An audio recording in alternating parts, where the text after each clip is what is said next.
E agora nós vamos abrir para os participantes aqui do seminário, e acho que já tem uma pessoa que já começou. Pode ir lá.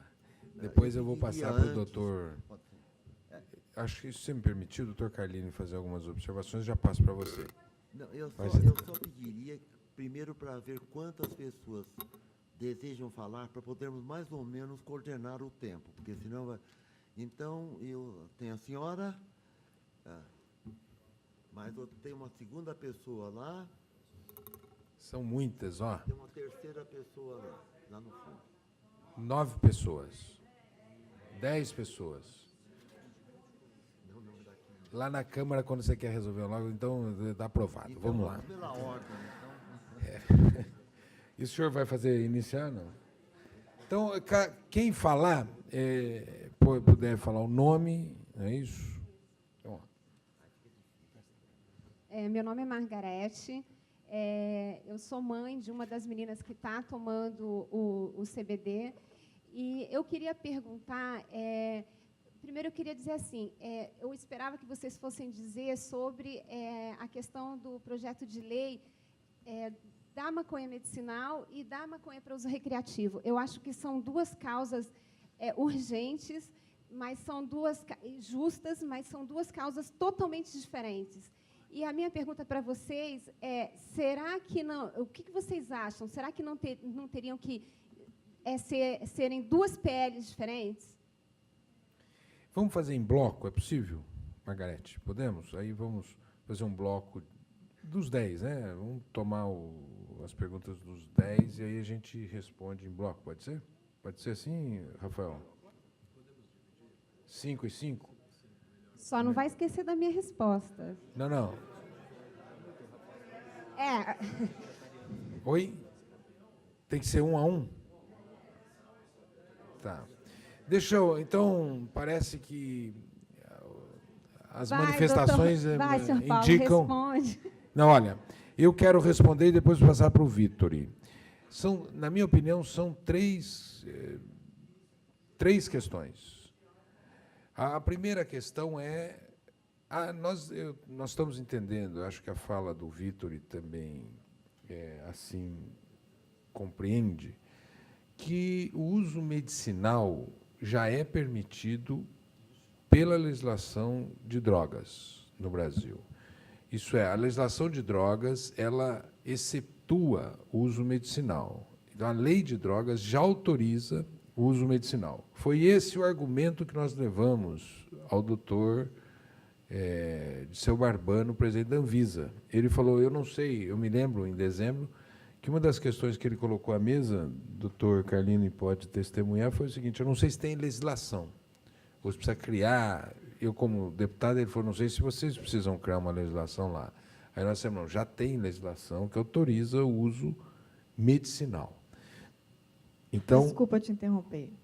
A gente sabe que existe essa brecha. O problema é que as pessoas não conseguem chegar com esse pedido, porque a burocracia é tão grande para você conseguir essa acessibilidade que é mais fácil você entrar com uma ação judicial, como foi o meu caso, do que você entrar com um pedido formal para a Anvisa. Eu só queria fazer essa observação. Então, Ketine, acho que nos marcos atuais é isso.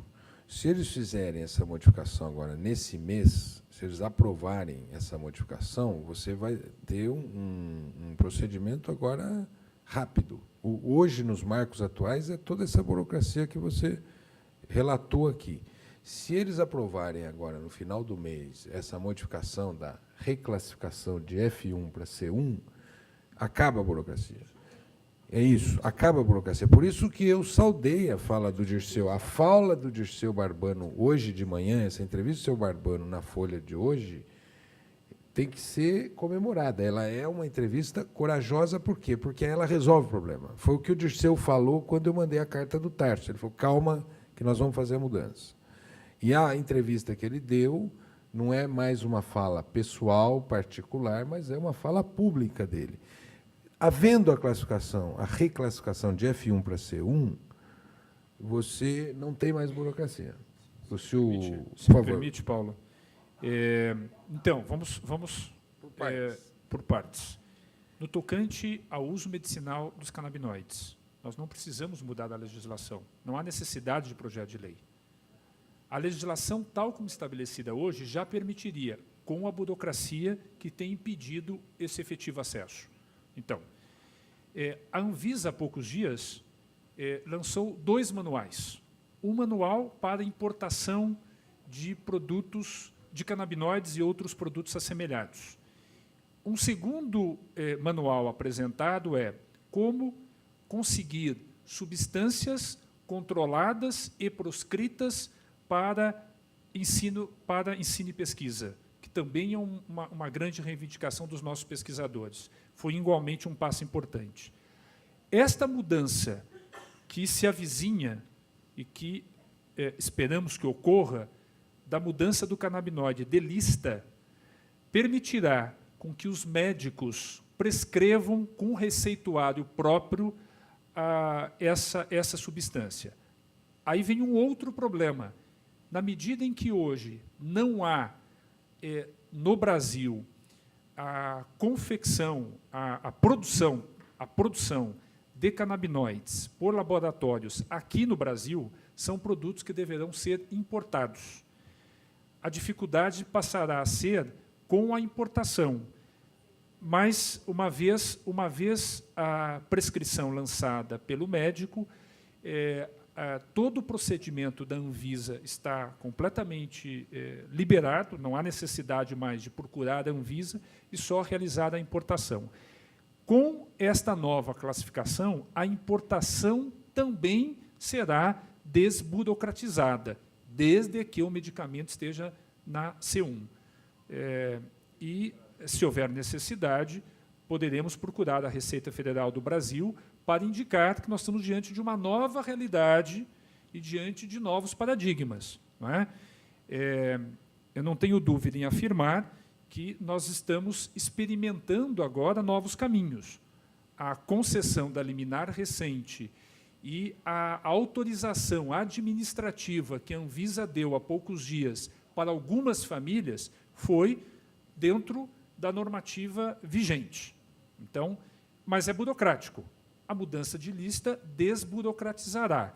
De outro lado, os mecanismos de como importar esta substância, e tanto hoje a importação de medicamentos controlados é uma realidade tranquila, facilitada, só lembrar da Receita Federal que este produto mudou de lista, isto ganhará destaque, podemos nos encarregar de fazer esta comunicação, a Anvisa deverá fazê-lo, de maneira a facilitar o acesso a esses produtos. Agora, Margarete, você tem razão.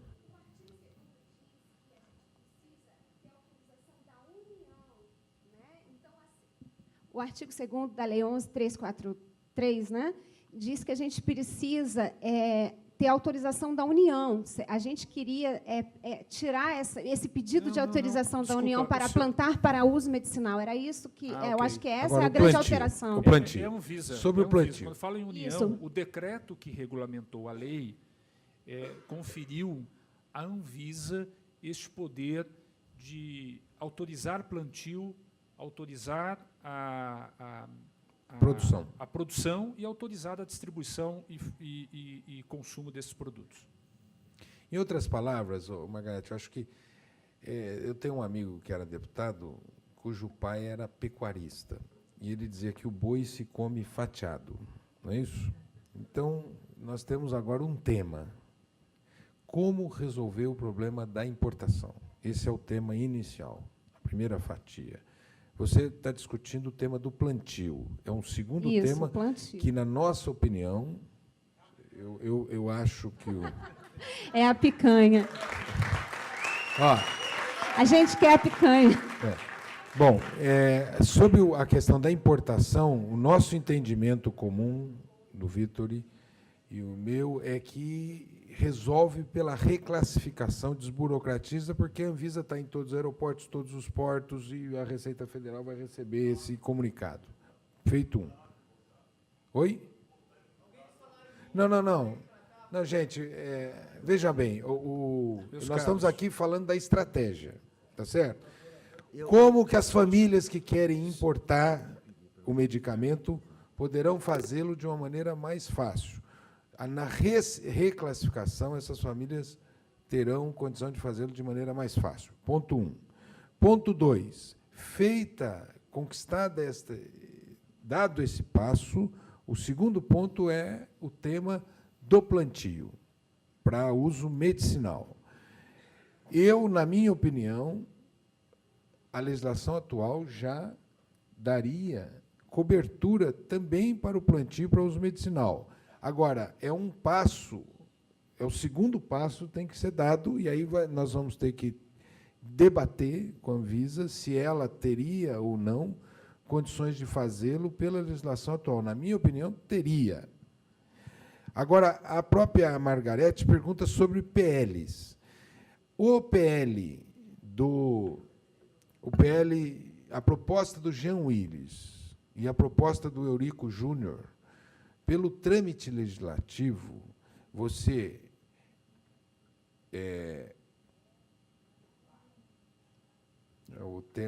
termo legislativo não é juntar. Você apensa os dois projetos e, a partir daí, cria um grupo especial. É esse grupo especial que tanto o Jean Willis quanto o Eurico me pediram para ser o relator. O que está dependendo da criação do grupo especial, que é um ato do presidente da Câmara. Então, esse é o próximo passo, é a criação de uma comissão especial para tratar desses dois PLs que estão já pensados. Então, isso é uma questão de tempo, porque o presidente da Câmara não pode também, digamos assim, regimentalmente, não criar o grupo especial. Esse é o próximo passo que, penso eu, será dado nos próximos dias, no próximo mês, para a produção de uma legislação nova para tratar desse tema no Brasil. Paulo, se me permite, o Paulo informou, eu sou defensor público de carreira, há um ano que estou à frente da Senad, sou defensor público aqui no Estado de São Paulo, trabalhei aqui no Estado de São Paulo com direito à saúde, promovi ações para o fornecimento de medicamentos de uso controlado, importados, de preços elevados para famílias que não possuem recursos para adquirir esses medicamentos e, com seus próprios recursos, fazer a importação. Hoje, isto é de uma realidade muito presente na sociedade brasileira. Produtos controlados, prescritos pelo médico, se a família não tiver recursos, sejam produtos produzidos no país ou importados, como regra, os juízes brasileiros têm concedido liminares para que o Estado, o Estado lato sensu, a União, os estados e os municípios, adquiram esses medicamentos na farmácia da esquina ou no laboratório em alguns dos países e esses medicamentos cheguem às famílias. Não é? O que a Anvisa acaba de anunciar, não. O que a Anvisa está pré-anunciando, ainda não tomou a decisão de transferir de uma lista de produtos proscritos para uma lista de produtos controlados, ela está autorizando os médicos a prescreverem esses medicamentos. O passo seguinte será as famílias adquirirem. E é possível, como em muitos medicamentos para a oncologia, que são produtos igualmente controlados, igualmente importados e caríssimos, que estas famílias tenham que recorrer ao judiciário para que o Estado brasileiro venha fornecer esses medicamentos, porque eles são elevados, é caro, e o que torna inacessível para muitas das pessoas mais pobres e mais simples. Né? Para muitos, mesmo da classe média, esses produtos não seriam acessíveis. Então, este é um caminho hoje já muito consolidado, muito consolidado. Não é o preço elevado que impedirá que as famílias tenham acesso a esses medicamentos. E a importação de produtos controlados tem uma dinâmica hoje muito tranquila, sem grandes complicações. O que eu disse há pouco é que a Receita, se não acompanhar esta possível mudança anunciada, nas primeiras importações, crie algum tipo de embaraço. Nós poderemos facilitar o conhecimento da Receita, da mudança de lista, se ela de fato acontecer, para que esses embaraços não ocorram no seu início. Tá bem? O Vitor, Então, muito queria- claramente...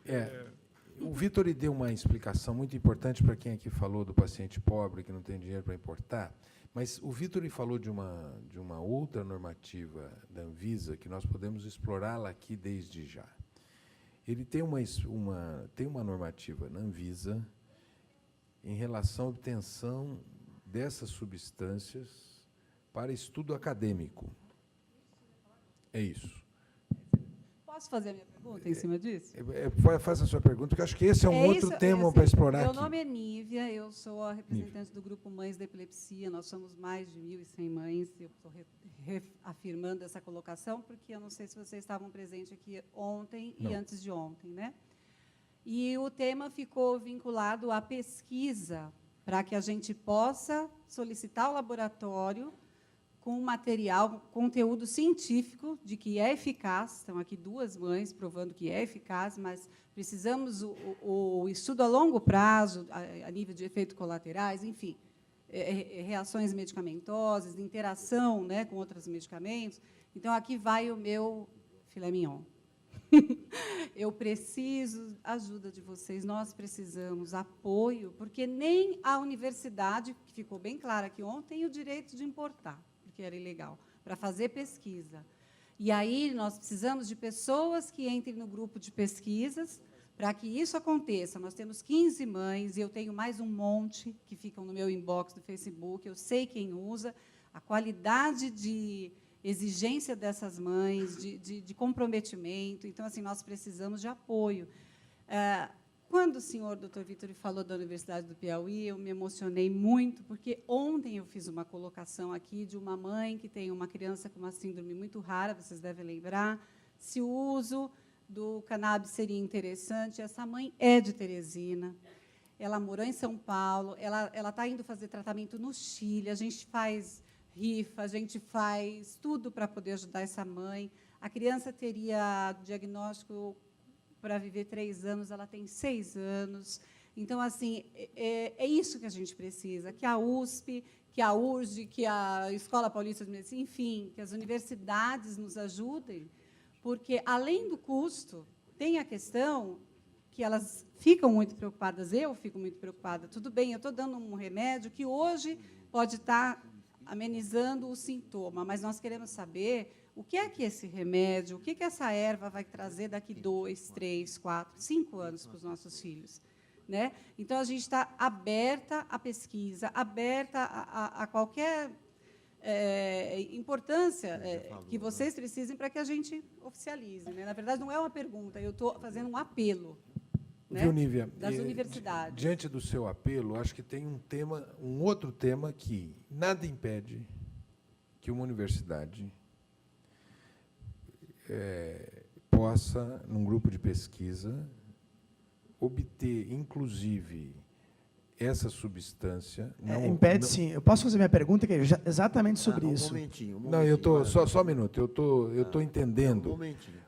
Só sobre nada impede. Só um minutinho. Impede. Eu Ele faço pesquisa há anos com canabinoides e não é possível nós não comprar. vamos conseguir. Não, você funcionar leu essa normativa em da todo Anvisa? momento haver interrupção. Você leu essa... Então, nós temos que seguir uma certa ordem. Né? Então, nós estamos combinando que seriam feitas 3 perguntas para poder que todo mundo participe.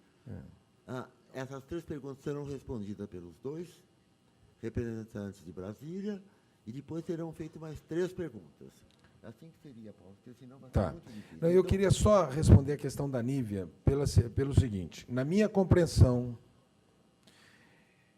nós temos que ler, temos que aguardar essa reclassificação. Havendo essa reclassificação, você pode adquirir esse medicamento de 3 formas. A primeira é importando diretamente. A segunda forma, da maneira com que o Vitor falou, através de medida judicial para que o Estado forneça, que é a chamada justiça de compaixão. E a terceira forma, na minha opinião, tendo a reclassificação E nós temos que olhar esta normativa da Anvisa, o que impediria que uma universidade pudesse adquirir esse produto, inclusive do Estado, que apreende esse produto, e, de maneira experimental, aplicar em estudos.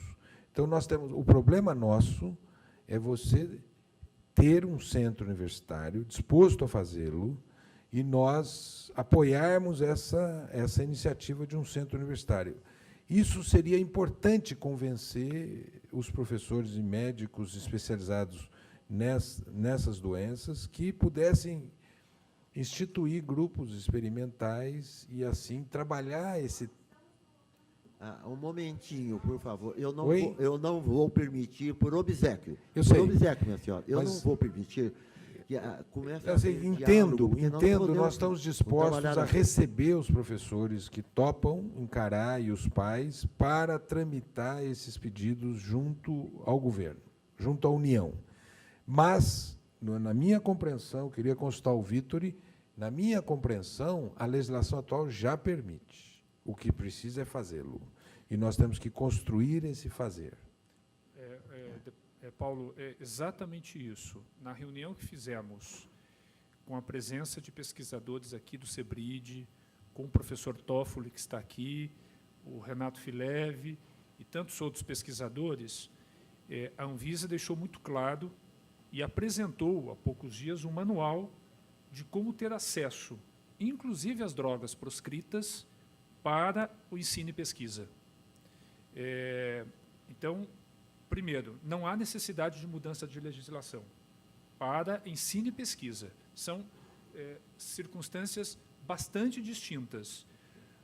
De um lado, produtos controlados para consumo em vista do uso medicinal, reclamado e postulado por famílias, que agora, no tocante ao canabidiol, deve haver a mudança de lista, e, no tocante aos demais produtos, segue o caminho da burocracia. Para ensino e pesquisa, são outros formulários, é uma outra forma de solicitar, mas a Anvisa está afirmando que, por meio da edição deste manual, ela facilitará o acesso às drogas, sejam as drogas proscritas, sejam as drogas das demais listas de controle. Inclusive cannabis, inclusive cocaína, sejam por meio dos produtos apreendidos, como o próprio deputado indicou, seja produtos importados, mesmo a própria cocaína, em vista da sua pureza, se os produtos apreendidos não mostrarem a pureza necessária que permita a pesquisa, será possível fazer a importação dessas substâncias, repito, para ensino e pesquisa. São circunstâncias bastante distintas e os caminhos hoje estão colocados e claros. Canabinoides, a própria erva, a cocaína e outros produtos, incluindo os produtos proscritos, prescrição e proscrição. Os proscritos, é possível, para ensino e pesquisa, acesso a esses produtos. Os pesquisadores se surpreenderam com a notícia de que havia um manual, nós também não conhecíamos, a Senad também não conhecia, e agora nos cabe, que eu digo, aos pesquisadores experimentarem a via do manual para ter acesso a essas substâncias. Esperamos que não haja grandes complicações, tá certo? A Anvisa noticia que vinha autorizando um sem número de professores a terem acesso, especialmente em toxicologia, terem acesso a essas substâncias. Agora, deve facilitar o caminho com base neste manual para permitir cada vez mais a realização de pesquisas. Nós vamos retomar agora o trabalho. São 3 perguntas que têm que ser dirigidas, senão nós não vamos conseguir terminar. Agora, o fundamental esclarecimento de algumas coisas. Uma pesquisa clínica no Brasil não depende só da Anvisa, não depende da Presidente da República, depende de um comitê de ética de acordo com a lei federal. Então, não é tão simples assim. Mesmo que haja pesquisa autorizada pela Anvisa, né, e a Comissão de Ética tem que ser ouvida também, porque senão não se pode fazer pesquisa. Isso é lei federal, nós não podemos fugir disso. Agora, a prescrição dos medicamentos vai passar a depender de uma notificação especial de receita, como todos já conhecem. Notificação B1, notificação A. Quando entra no C1, vai ser, então, uma notificação que o médico pode requerer e pode prescrever diretamente. Então, esse realmente já está muito bem resolvido o assunto com as notificações de receita. Então, vamos ver as 3 perguntas, por favor. Então, Muito tem boa uma tarde. pergunta aqui. Quem mais tem pergunta? Eu vou pegar lá atrás. De cabeça, Bom, mais vou escura. começando, então. Você, Meu nome é Douglas, eu sou pesquisador aqui da Unifesp, trabalho com o sistema... Um momento, por favor. Eu desculpa, estou dirigindo, por obséquio. Se não fizermos assim, Desculpa, nós não vamos conseguir. Então, primeira pessoa a falar seria aqui, a segunda, o senhor de camisa azul, e o senhor que tinha pedido, já até lhe deram o microfone, né? Foram um pouco apressados, mas acredito que você vai falar muito bem em nome de alguma causa. Então, por favor, seguindo as regras, eu vou dar 3 minutos por cada pronunciamento também, e tem que ser... Vai ser menos. Meio-dia e 15, tem muita gente querendo fazer pergunta. Então, por favor, eu vou até inverter, como a primeira pessoa a falar, minha esposa, dizer que eu não sou favorável, eu vou pedir para você... Você, por favor, vamos começar de baixo para cima. Então, deixa eu falar rapidinho, porque eu sou... É isso que você me passou, o microfone aqui para falar? Então, tá bom. Eu vou fazer uma pergunta objetiva e rápida aqui. Pergunta não, vou só interagir com o que foi dito. A primeira situação, quando o doutor Vittori fala que pode importar para a pesquisa, eu acredito que possa mesmo, só que, em sendo proscrita, a gente tem o entrave da Polícia Federal. E aí complica um pouco essa situação. Não é impossível, mas é muito mais complicado. Passando para C1, essas drogas, os princípios ativos da cannabis vão se equivaler aos medicamentos que hoje as crianças tomam para convulsão, ácido valproico, vários outros. Então, vai ficar muito mais simples essa situação. Então, diante disso, eu queria solicitar ao Dr. Vittori que ele envie alguma mensagem ao Dr. Dirceu Barbano, reforçando a necessidade dessa passagem. Eu acho que ele está bem solitário, ele só está com a Anvisa e com a diretoria colegiada fazendo esse estudo e talvez necessite de um reforço, e pediria também ao deputado Paulo Teixeira que pudesse fazer isso também. E as mães e as pessoas envolvidas que mandassem mensagens para que o doutor Dirceu pudesse ficar reforçado nisso. Uma outra situação preocupante é que o doutor Dirceu encerra o seu cargo e ele não pode ser reeleito em outubro. Então, e é ele que está à frente disso. Foi ele sozinho, com a ajuda do doutor Paulo Teixeira, do doutor Carline e das mães e dos pacientes que lá pediram. E ele resolveu tomar a frente e fazer e mudar nessa lista. E sei que em outubro ele sai. Se ele sai, eu não sei como é que a situação se mantém depois. Entra uma outra pessoa, poderá ser uma pessoa mais conservadora, e nós vamos ter que começar o trabalho tudo de novo. Porque, mesmo aprovando dentro da diretoria colegiada, tem um rito lá dentro que é demorado. Então, a gente podia pedir que isso fosse com uma celeridade maior para que ele ainda possa estar lá nesse momento. Então, essa é a segunda coisa que eu peço. E a terceira, nem sei se cabe ou não, mas eu pensei nisso, se a gente poderia fazer uma audiência pública na Câmara, liderada pelo deputado Paulo Teixeira, no sentido dessa PL da medicina, da cannabis medicinal, andar mais ligeiro e ser aprovado mais rapidamente. Eu acho que a gente conseguiria. E aí, sim, fazer um AUE mesmo, a gente iria em peso para lá, dentro na Câmara Municipal, na Câmara Federal, e eu acho que a gente conseguiria uma situação um pouco melhor. Pode ser?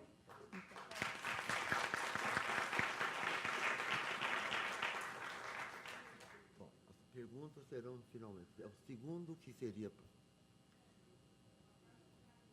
Tem lá no fundo, é exato. Boa tarde, meu nome é Douglas, sou pesquisador aqui da Unifesp. Eu queria só pedir 2 esclarecimentos, na verdade, que eu fiquei um pouco confuso. somente o CBD, passando de uma lista para outra, de fato, não resolve o problema de todos os pacientes, como a gente viu aqui, e a literatura médica mostra há mais de 50 anos. Então, qual que é essa postura? É só o CBD, porque alguns dos óleos que os pacientes já tomam não contêm somente CBD, contém uma pequena quantidade, mas contém, sim, THC. E outra é em relação à questão, se não existe uma legislação da substância específica, e quem controla esse é a Anvisa, então bastaria a Anvisa, na verdade, fazer uma migração de todas as substâncias proscritas, e aí a SINAD seria, inclusive, uma secretaria que poderia ser extinta, na verdade, porque a Anvisa daria conta desse processo.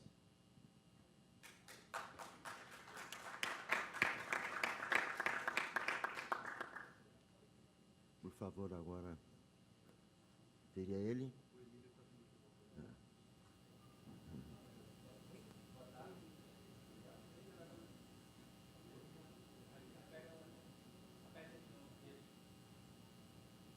Boa tarde. Boa tarde, deputado Paulo.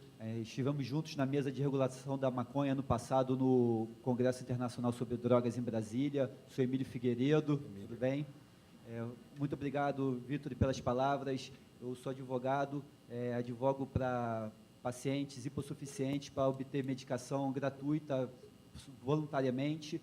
E eu queria primeiro fazer uma provocação ao parlamentar, porque o parlamento brasileiro é uma manifestação da democracia, e a gente falou aqui, o Vitor estava falando da questão do Uruguai, eu falei da Coreia do Norte. Na Coreia do Norte, a legislação que vigora é a lei mais antiga que existe, é a lei natural. Lá, a maconha é tratada simplesmente como uma planta. Enquanto isso, o Brasil é sujeito a uma tecnocracia internacional que impõe o enquadramento dessa planta. Então, até que ponto esse tipo de enquadramento não fere a democracia, porque a gente não tem o direito de deliberar onde essa planta vai ser enquadrada. E isso é uma provocação para o parlamentar. E uma pergunta para o Vitor. Como secretário, como que a SENAD pode implementar mudanças na aplicação da lei de drogas quanto à maconha no Brasil? Porque eu sou advogado, também advogo para cultivadores, advogo para usuários medicinais, e é muito triste ver alguém ser preso como traficante por simplesmente cultivar flores no Brasil. Obrigado.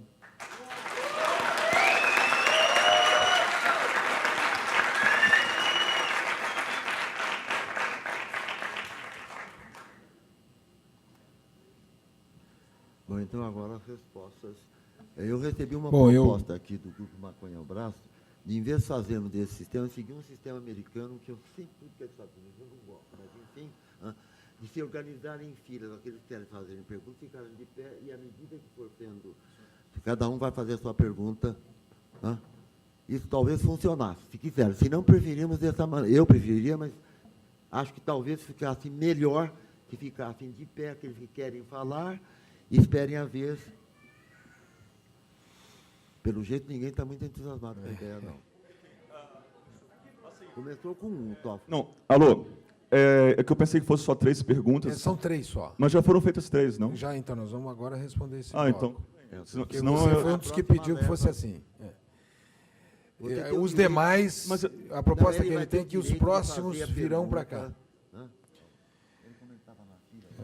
Bom, sobre a questão que o Douglas colocou. Douglas, na entrevista que o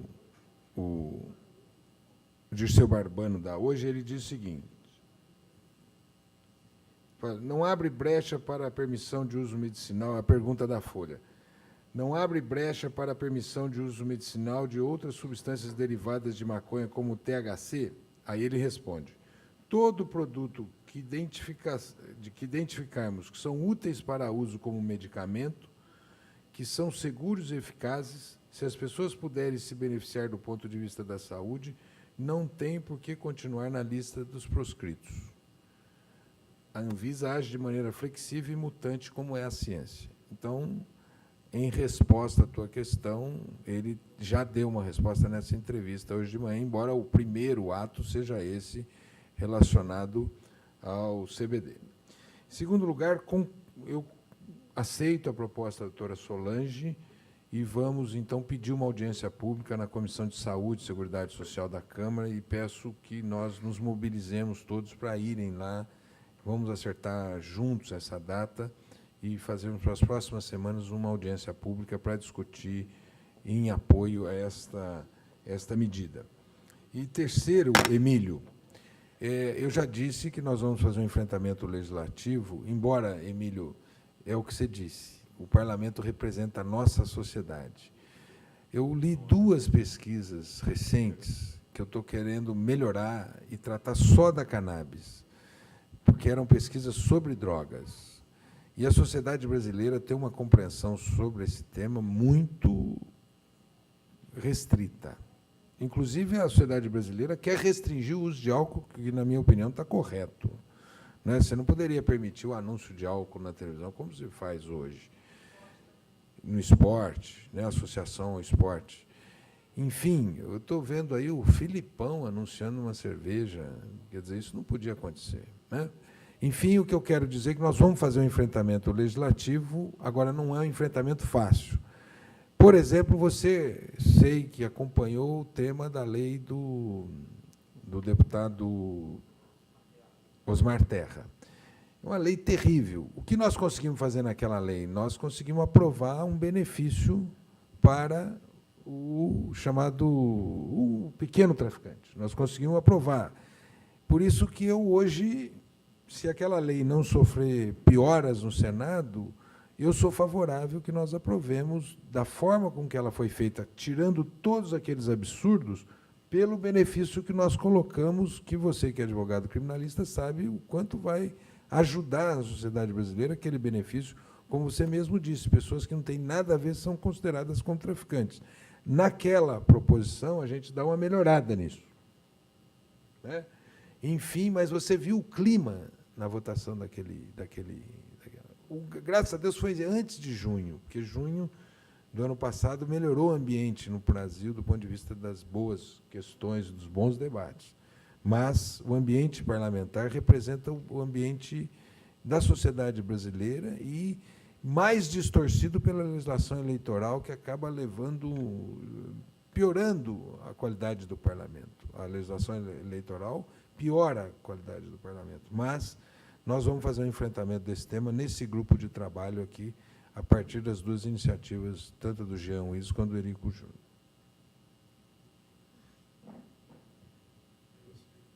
Está aberto já, né? Deixa eu trazer aqui também algumas contribuições. Primeiro, concordar com a professora Solange Nappo de que, de fato, cabe um apoio à Anvisa nessa mudança que está sendo anunciada e ainda não tomada, para que, de fato, ela venha a ser adotada com a mudança do CBD da F1 para C1, com todas as consequências que nós já discutimos. A lista de produtos, sejam proscritos, sejam controlados, não é uma lista aleatória. E o Brasil não é aleatório. Nós temos os tratados internacionais, com todo respeito. Nós temos os tratados internacionais, nós somos fiscalizados, o Brasil é rigorosamente fiscalizado, eu tenho acompanhado isso de perto. Né? A GIF, que foi integrada pelo professor Carlini, ela tem, sim, um poder e tem acompanhado a legislação de todos os países. Não é? Esse é um assunto absolutamente colocado, e estou aqui debatendo com muita tranquilidade. Então, as classificações ali estabelecidas, dentre elas a própria cannabis, decorre dos tratados internacionais. Não é? Insisto nisso, que não é aleatório. A Senad não trabalha só com produtos controlados, a Senad não trabalha só com a área da saúde, sobretudo com a área da saúde, mas trabalha com a Política Nacional sobre Drogas. Trabalha com ações de prevenção, trabalha também no tocante ao eixo-cuidado, a sua extinção ou não, enfim, aí cabe a um amplo debate. E a questão trazida pelo Emílio, que são questões de fundo, no tocante à legislação brasileira. Hoje, de todas as polêmicas que envolvem a nossa legislação atual, o que mais incomoda a mim, em especial, de fato, é o elevado número de jovens pobres presos por tráfico de drogas no país. Nós temos, de 2006 para 2014, nós saltamos de 60 para 145 mil pessoas presas por tráfico de drogas. O aumento é de quase 130%. Não há similar no mundo, em tão pouco tempo, um único delito levar à prisão esse número elevado de pessoas. Nós estamos colhendo os frutos dessa decisão do passado, com o aumento de violência no país, com o superencarceramento e com as prisões cada vez mais caóticas, cada vez mais superlotadas, porque é evidente, com o conjunto de demandas da sociedade brasileira, o que menos tem recebido investimento, naturalmente, é o sistema prisional. E, de outro lado, com superlotação. Eu não tenho dúvida hoje que a grande lacuna, e digo isso com absoluto respeito a quem milita pela legalização da cannabis, a grande lacuna da legislação brasileira hoje é a falta de critério objetivo para distinguir usuário de traficante. Essa é a grande lacuna. O governo brasileiro, eu não digo o parlamento tem a sua absoluta autonomia. Não é? Esses dois projetos de lei, já referidos pelo deputado Paulo Teixeira, seja do deputado Jean Willis ou do deputado Eurico Júnior, tem a sua dinâmica própria. Cabe lembrar também, né, Paulo, tem aquele projeto de iniciativa popular que tramita hoje no Senado sob relatoria do senador Cristóvão Buarque. Esses projetos ganharão a sua autonomia. E se o parlamento brasileiro decidir pela legalização da cannabis, o governo brasileiro, o Poder Executivo Federal, cumprirá a legislação adotada. Agora, o governo brasileiro não adotará uma medida como essa, não irá propor um projeto de lei como esse, porque nós estamos, diante dos compromissos internacionais, debatendo este assunto no ambiente internacional e, se mudança houver, primeiro no ambiente internacional. E digo aqui a vocês, com absoluta tranquilidade, acompanhando o debate que acompanhei há 3 meses atrás em Viena, nem mesmo os europeus têm advogado a tese da legalização da cannabis. Nem mesmo os europeus. Trabalham com outras medidas, trabalham com descriminalização, a quase totalidade dos países que compõem a União Europeia admitem o uso medicinal da cannabis, mas não advogam a tese da legalização. Nem Portugal, nem a Espanha. Não é? Hoje, esse debate tem sido muito importante, esse debate tem se concentrado em países aqui do hemisfério das Américas, sobretudo no tocante a alguns países, é compreensível. Não é? O Uruguai tem uma história completamente diferente da história brasileira, dispensa comentários. A descriminalização da cannabis no Uruguai deu-se em 1974. A sociedade brasileira é bastante complexa, de modo que o governo hoje brasileiro não tem advogado, não é surpresa para ninguém, por óbvio, não tem advogado a tese da legalização por uma série de circunstâncias, algumas aqui mencionadas, mas posso passar me alongando aqui com motivos que justificam o porquê de não abraçar a causa da legalização, que, repito, a cannabis é assim classificada em todo o mundo, exceto hoje o Uruguai, e o Emílio dá a notícia de que a Coreia do Norte adota algo semelhante. Então, de forma muito democrática, são essas as ponderações que queria fazer, em especial a respeito do debate da legalização. Okay, bom. Sem prejuízo de continuar debatendo este tema e aprofundar esse debate. Ok. Vitor, eu sou o André da Fiocruz, né? Eu tenho que discordar um pouco do que você falou agora no final, porque a gente tem observado que o movimento social, né, mundial pela legalização da maconha tem se dado em vários países, né, e está começando pela sociedade mesmo, como a gente tem começado a fazer aqui com mais força ultimamente. E o uso medicinal sendo articulado, né, como uma possível primeira mudança, né? A gente viu eu lembro no Parlamento da África do Sul. Desculpe, André, nós citamos 2 deputados autores de projeto de lei, você é o autor do terceiro. Isso. Eu assessorei o Jean também a fazer o PL 7270 também. E eu queria dar um recado, então, aproveitando, então, terça-feira que vem tem uma audiência pública no Senado, que a gente conseguiu também 10 mil apoios também pelo E-Cidadania, que vai ser sobre a descriminalização do porte de drogas para consumo pessoal, às 9 horas da manhã, na CCJ. Eles deram a notícia ontem por e-mail, né, que chegou. A pergunta, eu vou fazer. Desde quando saiu essa notícia da Anvisa, eu acessei a lista F1, tá? E aí eu não encontrei o canabidiol lá na lista F1. Talvez é uma lista pequena, tem alguns fármacos lá que estão com delta, papapá, números que são um pouco elegíveis. Então, eu gostaria de colocar essa questão. Será que não está sendo retórica, sabe? Será que, na verdade, a gente não vai pegar um canabidiol que não está listado e listá-lo e dificultar ainda mais o acesso? Ou, quer dizer, deixá-lo só através de um médico que recomende, né? Sendo que já ouvi falar que lá nos Estados Unidos ele não é nem... ele é um suplemento alimentar, né? Ele não é medicamento, entendeu? Porque não tem registro como remédio, né?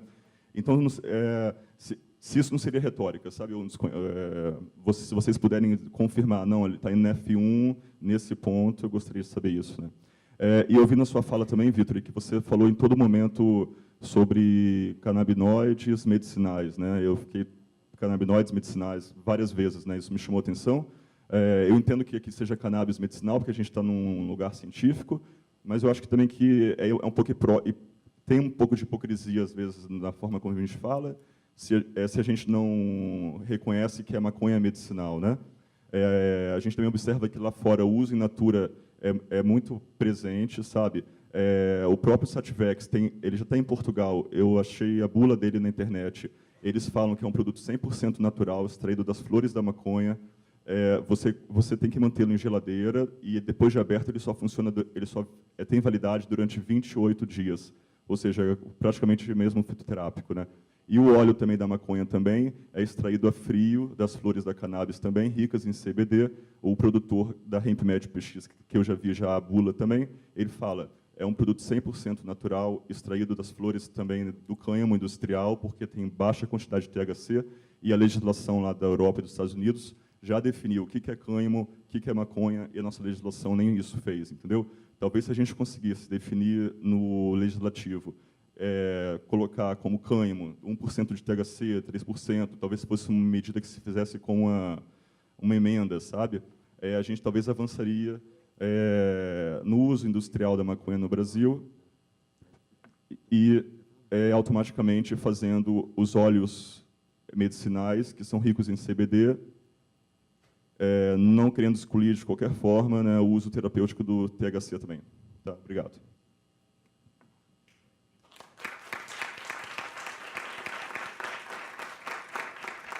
Eu só quero pedir se os próximos poderão falar por 3 minutos.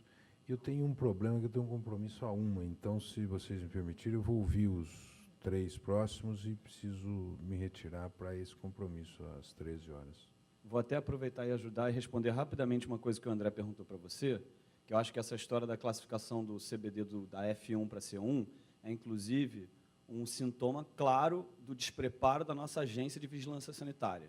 Porque o presidente vai lá, o presidente da Anvisa está sendo cobrado por isso há quase 2 meses, ele vai no jornal de maior circulação e reputação do Brasil dar uma entrevista sobre esse assunto e ele não se dá o trabalho de ler a própria portaria. Porque o tetraidrocannabinol não está na lista F1, ele está na lista F2. E o canabidiol não está proscrito por estar na F1 ou na F2, porque a lista proíbe os isômeros e sais do tetraidrocannabinol, que está na F2 e não na F1. O canabidiol está proscrito por ser um derivado da cannabis sativa, que está contida na lista E. E, diga-se de passagem, está proibido por definição. Ele está definido antes de ser conhecido, ele está proibido antes de ser conhecido. Ele é um dos inúmeros exemplos de substâncias que estão proibidas pela humanidade sem que ela sequer conheça a substância. É um tipo de ignorância que a gente está cometendo.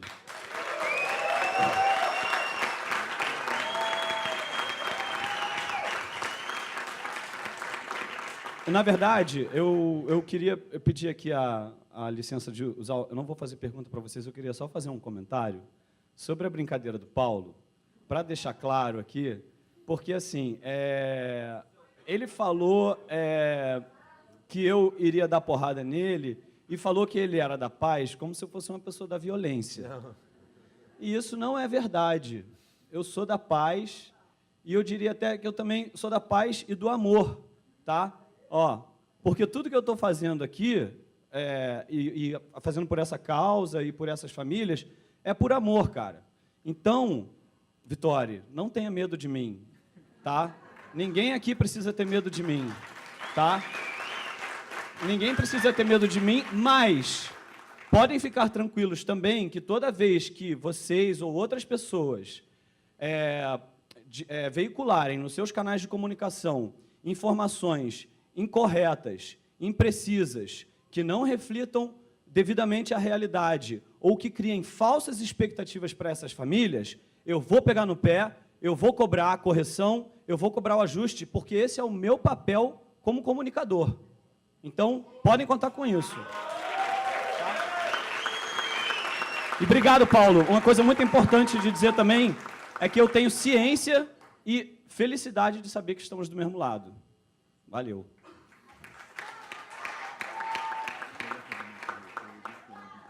Então, depois da fala do Tarcinho Paz e Amor, porém militante, né, não fica tão fácil para mim. Mas a minha principal preocupação aqui... Como é que você chama? Luiz Toffoli, desculpa. Você é o Toffoli? Eu sou o Toffoli, professor da Unicamp, psiquiatra. A minha principal preocupação, e é uma pena o seu Barbando não estar na mesa, estava previsto que ele estaria, né? Porque a pergunta é para ele, na verdade, mas a gente... E depois eu quero fazer uns comentários rápidos. A questão de quando se diz que a Anvisa vai legalizar o CBD e na entrevista diz que é um componente nobre, né, e a gente fica com a impressão de que os outros, de repente, não são nobres, né, mas, de qualquer maneira, não fica claro, né, o que é que vai ser liberado. Vai ser liberado CBD puro, por exemplo, quando é comprado na Cerilliant, que é uma empresa que faz referência de laboratório, tudo bem, é super puro lá, só que 50 miligramas custam $200. O que a gente vê claramente, inclusive no vídeo do Tarso, a Catiele administrando para a ANE, é um extrato de maconha rico em CBD. 21%, 3 gramas que foi descontinuado, mas, enfim, é o que está lá no vídeo, né? Então, quando se diz que vai ser liberado CBD, a minha principal preocupação será, porque se a gente for esperar que CBD puro seja sintetizado, produzido, importado, o preço é impossível. Então, a forma mais prática, mais óbvia e mais barata de se conseguir são de extratos da cannabis. E o Epidiolex também vem da cannabis. Embora seja muito puro, 98%, ainda assim haverá outros componentes da cannabis nessa produção. Então, na hora que se diz, bom, tudo bem, legalizamos da mesma forma que está lá o THC sintético, vai resolver o problema dessas famílias? Essa é a minha preocupação, né? E eu queria também, houve uns momentos aqui de tensão, ou pelo menos que eu percebi como tensão aqui no auditório, e eu tenho aprendido algumas coisas nesse processo de discutir com o governo, com a militância, com as agências governamentais, enfim, que é sempre importante a gente sentar na mesa e conversar e ouvir o outro lado. E eu fiquei surpreso, como o Vitor falou, de uma série de coisas que já estavam abertas e que poderiam ser trilhadas. E que o que acontece? Quem trilha são os toxicologistas, que estão dentro do paradigma da proibição e é mais difícil para quem quer trabalhar do ponto de vista terapêutico, essas substâncias proscritas. Mas o caminho existe, a gente precisa sentar, e então é importante ter a solução do consenso e da conversa. Porém, não é só isso, né? Então, eu vou dar um exemplo para vocês de uma coisa que aconteceu recentemente. Na coluna do Anselmo Góes, no Globo, no dia 13, ele reproduziu uma fala do Rui Castro dizendo o seguinte: por que será que só sociólogos, advogados e ex-presidentes apoiam a legalização da maconha, e os médicos não? Em 24 horas no Facebook, eu consegui 85 assinaturas de médicos apoiando a legalização da maconha, por conta, não porque seja para ficar distribuindo maconha por aí, ou porque supostamente esses médicos vão fumar maconha, talvez alguns deles sim, talvez não, mas a questão ligada especificamente aos danos de saúde associados às prisões e ao encarceramento. Essa história está na Folha de hoje. Pois é, está, eu não li ainda. E, então, o que eu quero dizer também é que precisamos sentar, precisamos discutir, mas quando a gente tem a clareza de algum ponto que precisa ser discutido, é também importante ter a pressão da militância. Era só isso. Obrigado.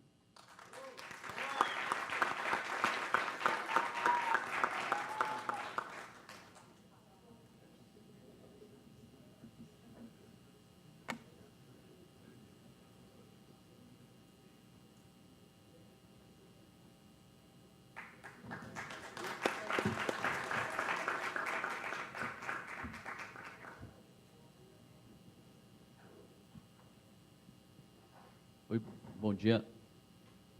Eu sou o repórter do site Smoke Bunnies, estou cobrindo o evento aqui para a internet. Eu sou o Léo Sativa. Minha dúvida é assim, fica um pouco confuso, passa de uma lista e outros canabinoides estão em outra lista. A pergunta é mais, eu acho que para o Vittori. Vocês não acham que talvez a secretaria poderia criar algum tipo de listagem só para cannabis, seja sativa, índica, e se vocês acham que seria um pouco mais fácil, porque pela lei federal americana, a cannabis ela está numa listagem de uma substância de potencial para abuso, o tratamento médico não aceito e a falta de segurança sob supervisão médica. Por que a gente talvez tenha que esperar ter uma influência de convenções internacionais e por que a gente não cria a nossa, como o Uruguai fez? Por que tem esse impasse? E isso é uma coisa que incomoda, porque demorou, né, para a cannabis medicinal estar regulamentada e está sendo usada pelos pacientes. Essa é a minha dúvida.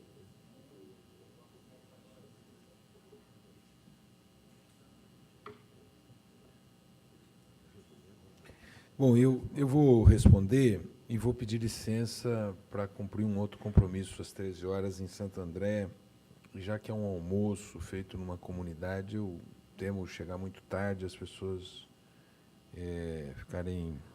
perderem lá os seus demais compromissos pelo meu atraso. Mas, primeiro, Tarso, eu fiz aqui uma brincadeira, porque talvez na minha brincadeira, não que o fato não tenha sido dito a mim, a ameaça tenha sido feita, mas eu nunca acreditei que fosse ser realizada, até porque aquilo mostrou para mim uma qualidade, não que você seja violento, mas que você tenha grande compromisso com a causa. Por isso que eu pedi logo para fazer um diálogo, para somar os nossos compromissos com esta causa. E, portanto, acho que você, como tantos que estão aqui, se não todos, tem um grande compromisso em realizar não só a possibilidade de que as pessoas possam ter como medicamento, como também aqueles usuários que são recreativos não corram os riscos que correm na sociedade brasileira. Nós queremos um outro tratamento a esta temática. Então, acho que todo mundo percebeu que foi a título de brincadeira e que não tinha nenhuma conotação ruim no que eu disse a seu respeito. Eu só não estou te vendo aqui na plateia, o Tarso, acho que ele saiu. Bom, em relação ao que o Tarso diz, eu acho que a vida, ela não... diz que o diabo mora nos detalhes. Então, nós não deveríamos agora nos ater a eles. Nós teremos que nos ater à busca, ao nosso caminho. Não é? Então, eu não vou discutir agora se tem ou não tem lista. Isso para mim, desnecessário. Na entrevista do Dirceu tem um gesto político, como disse aqui o Vittori. Quer dizer, o Dirceu diz o seguinte, olha, essa substância tem valor terapêutico, logo ela tem que ser utilizada para esse fim. Então, esse é um passo que eu quero valorizar. Ainda que eu veja como importante que nós apoiemos o Odisseu Barbano. Eu vou fazê-lo chamando esta audiência pública, né? E o Vitor já disse que vai fazê-lo também ajudando para que ele, dando todos os elementos para que ele tome a sua decisão. Então, eu acho que nós temos que ir nesta direção agora, não é?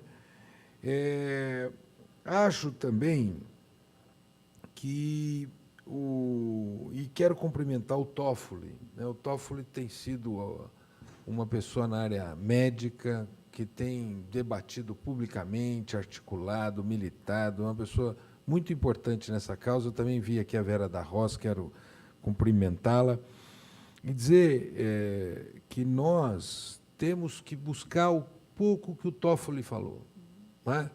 Nós temos que sentar agora à mesa com o presidente da Anvisa, com a equipe técnica da Anvisa, e dar todos os elementos para ter uma regulação positiva.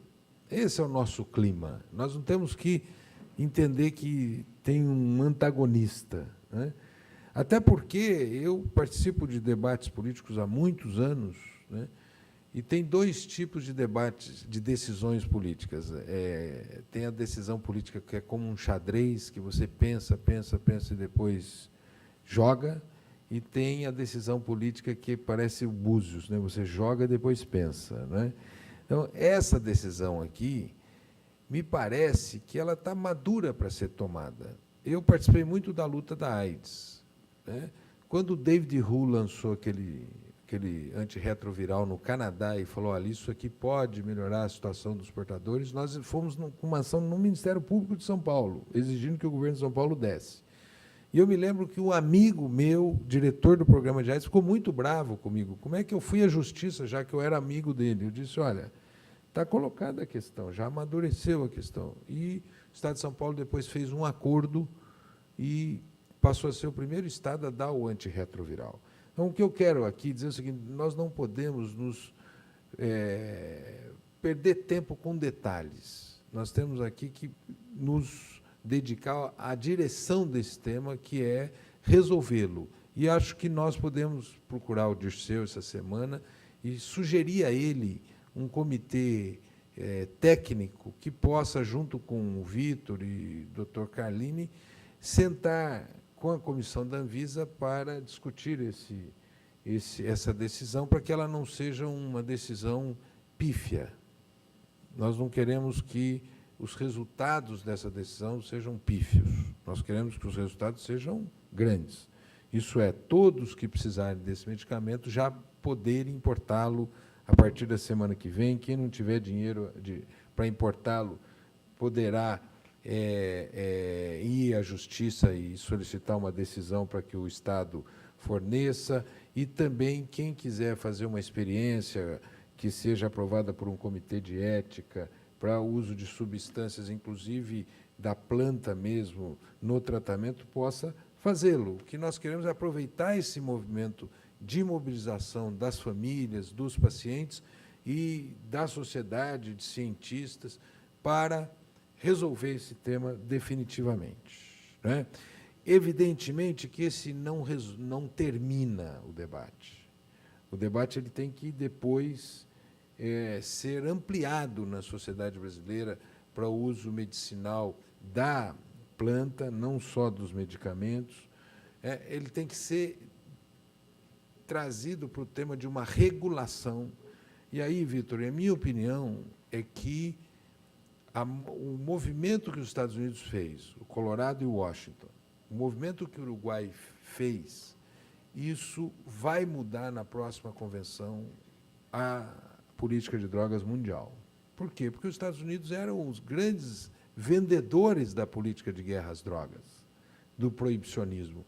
E eles não têm condição de sustentar mais o proibicionismo, tendo em vista que, dentro dos Estados Unidos, houve uma mudança significativa. E todos os países da América Central estão mudando as suas políticas. Eu fui procurado pelo ministro das Relações Exteriores, se não me engano, da Guatemala. E ele veio me pedir apoio para que o Brasil ajudasse na Convenção da OEA para mudar a política de drogas. Então, os países da América Central não aguentam mais o custo social do consumo americano que eles acabam pagando pelo custo social. Então, a impressão que eu tenho, eu não uso a palavra legalização. Por que eu não uso a palavra legalização? Porque legalizar, na cabeça das pessoas, elas vão falar o seguinte, vai dar o status do fumo e do álcool. Nós não queremos essa indústria capitalista vendendo. Eu uso a palavra regulação. O que é a palavra regulação? É você fazer uma regulação restrita, como o Uruguai fez, para o enfrentamento dessa temática. E quando diz o seguinte, uma eventual regulação pode levar à liberação, eu digo o seguinte, a liberação existe hoje. Hoje é mais difícil você comprar um remédio para o tratamento de uma doença do que você obter na rua, né? Crack. Então, o cenário que todo mundo tem medo não é um cenário futuro, é um cenário atual, de uma oferta sem controle, de uma oferta sem qualidade, de uma oferta sem preço, de uma oferta ligada ao crime organizado. Isso é hoje. Então, esse cenário do liberou-geral é hoje. Eu uso a palavra regulação, e, na minha opinião, vários países vão migrar para a regulação. Ainda, você mencionou a Espanha. A Espanha não tem uma regulação nacional, mas tem 800 cooperativas de consumo de cannabis na Espanha. A Holanda não tem uma regulação nacional, mas tem os coffee shops. Enfim, na minha opinião, vai haver uma tendência a uma regulação no mundo, a partir do episódio Uruguai. É claro que não vai ser também uma política mundial. Eu acho que as tendências agora é que essas convenções internacionais compreendam que quem tem que decidir isso são os Estados nacionais. Cada um decide a sua realidade e não se pretenda criar uma fórmula para todas as realidades nacionais. Então, esta é a minha opinião. E eu trato esse tema como regulação. E eu acho que o nosso país tem maturação em regulação, ele regula muito bem os remédios controlados, ele regula muito bem os produtos químicos controlados, né? E poderia partir para uma regulação controlada como mediação do que nós temos hoje, que é isso. O que nós temos hoje é a tragédia social contra a juventude brasileira. Uma polícia, uma parte dela muito despreparada, informada por valores morais, que prende o usuário de droga e os enquadra como traficantes, e isso cria uma tragédia na nossa juventude. Se você for nas unidades de internação, se você for nos presídios femininos, se você for em qualquer presídio brasileiro, você vai ver o número de jovens que está lá, como o Vitor tão bem disse, isso é uma tragédia brasileira que nós temos que modificar, e, portanto, nós temos que modificar a política e a legislação de drogas, e eu creio que será feita essa mudança pelo diálogo, tendo em vista que o Vitor pode fazer não vai sair da cabeça dele numa sociedade tão complexa como a nossa. Você tem que construir consensos na nossa sociedade para modificar a lei, né?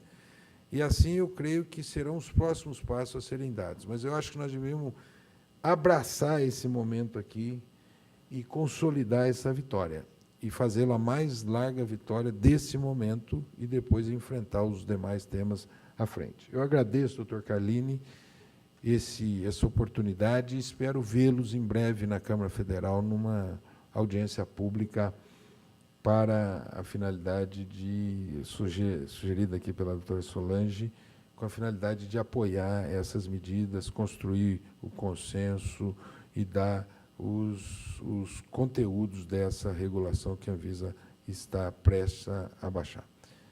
Obrigado e peço desculpas por ter que sair antes, mas passo antes para você. Eu só queria fazer rapidamente alguns apontamentos a partir das questões trazidas. Eu também tenho 2 compromissos agora na sequência e, aliás, eu me coloco à disposição, professor Carlini, se o CEBRID e a Unifesp assim entenderem, de retornar para continuarmos e aprofundarmos este debate. Esse é um debate rico, não é sempre que temos a oportunidade de debater um assunto tão sério e de forma tão profunda como estamos, acho que, neste momento aqui, e com posições muito claras, respeitosas. Não é? Eu queria dizer ao Tarso, ele está aqui? Ok. Que, não, depois, se eu puder, claramente, acho que nós estamos aqui num clima de brincadeira, o deputado Paulo Teixeira, eu também, sequer o conhecia pouco, agora ouvindo, mas é evidente que não tenho nenhum medo dele, foi num espírito de brincadeira, por óbvio. Não é? E também, depois da Senad, a minha disposição de maratonista caiu bastante. Não é?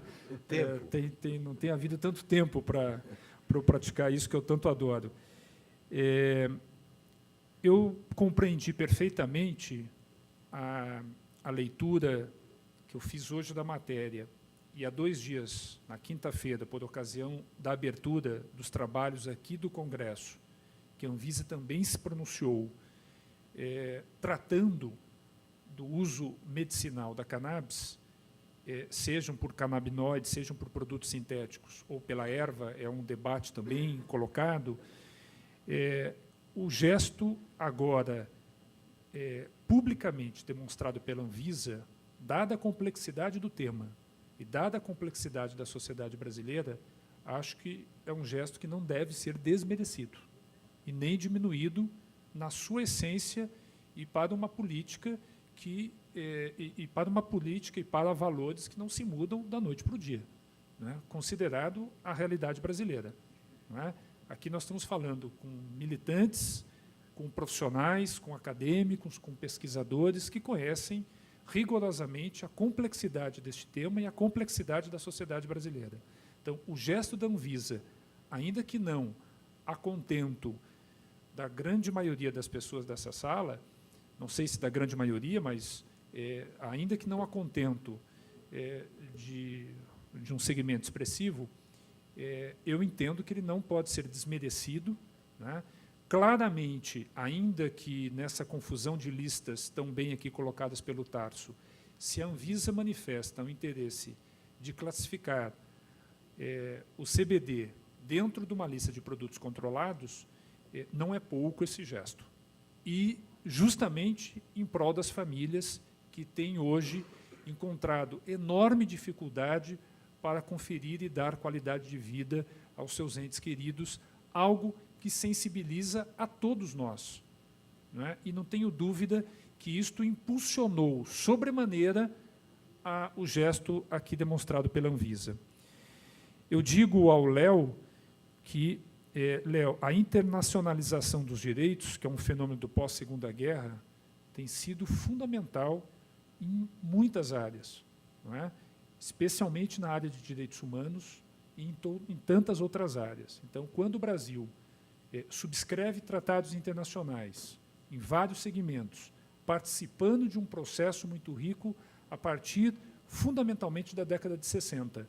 A primeira convenção é de 61, mas não só de drogas. O Pacto dos Direitos Sociais e Políticos, também da década de 60, e assim por diante. Esta internacionalização dos direitos permitiu uma salvaguarda de direitos sociais e de direitos humanos, incluindo o direito à saúde, para a civilização humana.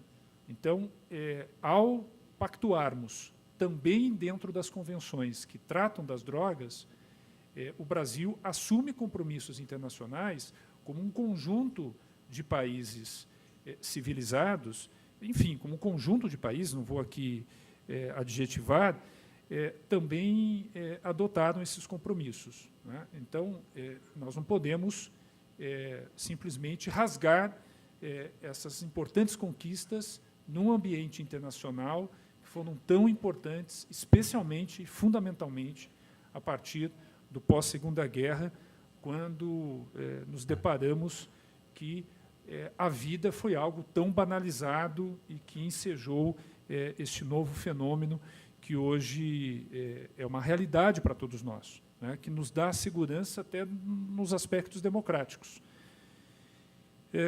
Com esses apontamentos, eu queria também agradecer, me colocar à disposição para o debate, seja na Senad em Brasília, seja aqui.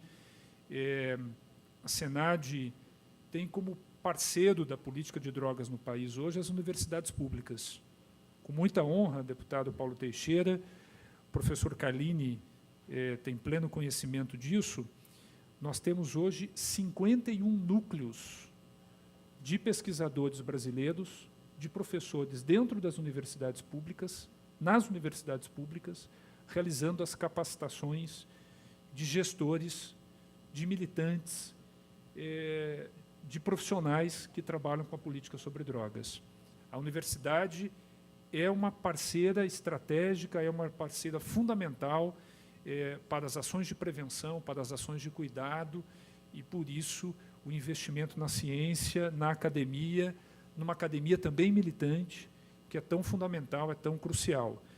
Então, desta forma, enaltecendo a parceria e, mais uma vez, em respeito às famílias, eu agradeço a oportunidade de ter estado aqui, de participar deste debate, um debate riquíssimo e aprofundado, não é?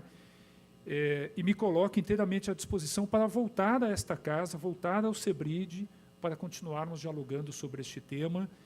E também na Senad me coloco inteiramente à disposição. Eu agradeço mais uma vez.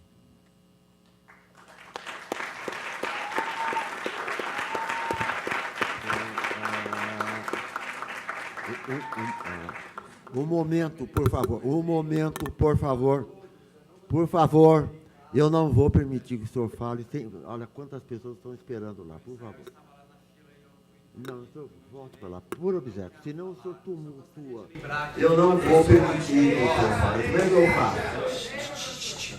Geraldinho, professor. Se quiserem, não tem problema nenhum.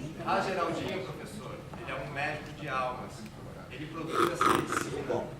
Ele cura almas de pessoas. O Geraldinho está preso e condenado a 14 anos de prisão por ter ajudado a curar a alma de algumas pessoas.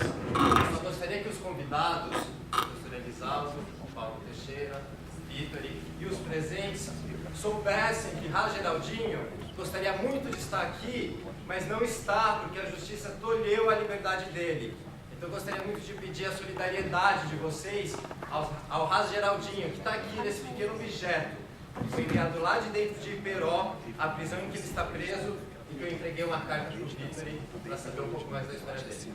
Perdoe minha indelicadeza, eu precisava muito fazer isso. Ele é o meu guia espiritual, ele é minha religião que está em jogo aqui, pessoal. Desculpa mesmo.